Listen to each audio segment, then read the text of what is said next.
ಅಮೆರಿಕದ Donald Trump 50% tariff hockey India ಮೇಲೆ ಸೇಡಿನ ರಾಜಕಾರಣ ಮಾಡ್ತಿದ್ದಾರೆ.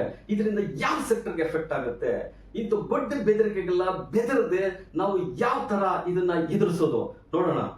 ಸೆಕ್ಟರ್ ವೈಸ್ ಹೇಳೋದಾದ್ರೆ ಎಫೆಕ್ಟ್ ಆಗುವಂತದ್ದು sea food sector, organic chemical, furniture accessories, steel, aluminium, copper, textile, cotton, gems, jewelleries, bedding ಮತ್ತು ಮ್ಯಾಟ್ರಸಸ್ ಇಂಥ ಸೆಕ್ಟರ್ಗಳಿಗೆ ಎಫೆಕ್ಟ್ ಆಗುತ್ತೆ.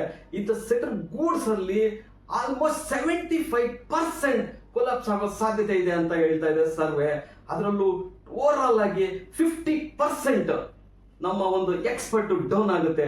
ಹಾಗಾದ್ರೆ ಓವರ್ ಆಲ್ ಆಗಿ ನಾವು ಎಷ್ಟು ಎಕ್ಸ್ಪೆಕ್ಟ್ ಮಾಡ್ತೀವಿ ಅಂದ್ರೆ $86 ಬಿಲಿಯನ್ ಅಷ್ಟು ಎಕ್ಸ್ಪೆಕ್ಟ್ ಮಾಡ್ತೀವಿ.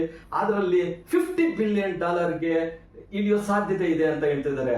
ಇದರಿಂದ ಏನಾಗುತ್ತೆ? ಇದರಿಂದ ಆಗೋದೇನಂದ್ರೆ ಅನ್ಎಂಪ್ಲಾಯ್ಮೆಂಟ್ ಕ್ರಿಯೇಟ್ ಆಗ್ಬಿಟ್ಟು ಇಂಡಿಯಾಗೆ ಎಫೆಕ್ಟ್ ಆಗುತ್ತೆ ಅಂತ ಹೇಳ್ತಾ ಇದ್ದಾರೆ. ಇದನ್ನೆಲ್ಲ ಹೇಗೆ ಓವರ್ಕಮ್ ಮಾಡೋದು? ನಮ್ಮ ಚಾನಲ್ ನ ಸಬ್ಸ್ಕ್ರೈಬ್ ಮಾಡಿ, ಫಾಲೋ ಮಾಡಿ, ಇಂಥ ಇನ್ಫಾರ್ಮೇಶನ್ ಪ್ರೊವೈಡ್ ಮಾಡ್ತಾ ಇರ್ತೀವಿ. ಓವರ್ ಆಲ್ ಆಗಿ ನಾವು ಇಂಪೋರ್ಟ್ ಮಾಡ್ಕೊಳ್ಳೋದು $308 ಬಿಲಿಯನ್. ಅಂದ್ರೆ ನಾವು ಎಕ್ಸ್ಪೋರ್ಟ್ ಮಾಡೋದಕ್ಕಿಂತ 4 ಪಟ್ಟು ಹೆಚ್ಚಾಗಿ ಇಂಪೋರ್ಟ್ ಮಾಡ್ಕೊಂತ ಇರ್ತೀವಿ.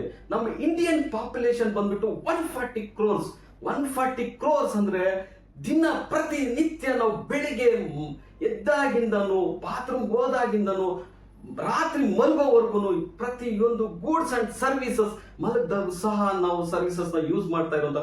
ಅಮೆರಿಕದ ಪ್ರಾಡಕ್ಟ್ ನಾವು ಬೈಕಟ್ ಮಾಡಿದ್ರೆ ಅದರಲ್ಲಿ ಪ್ರತಿದಿನ ನಾವು ಇಂಡಿಯನ್ಸ್ $50 ಅಷ್ಟು ಸ್ಪೆಂಡ್ ಮಾಡಿದ್ರೆ ಸಾಕು, 140 ಕೋಟಿ ಜನನು ಟೋಟಲ್ ಆಗಿ 365 ಡೇಸ್ ಯೂಸ್ ಮಾಡಿದ್ರೆ $290 ಬಿಲಿಯನ್ಸ್ ಆಗುತ್ತೆ.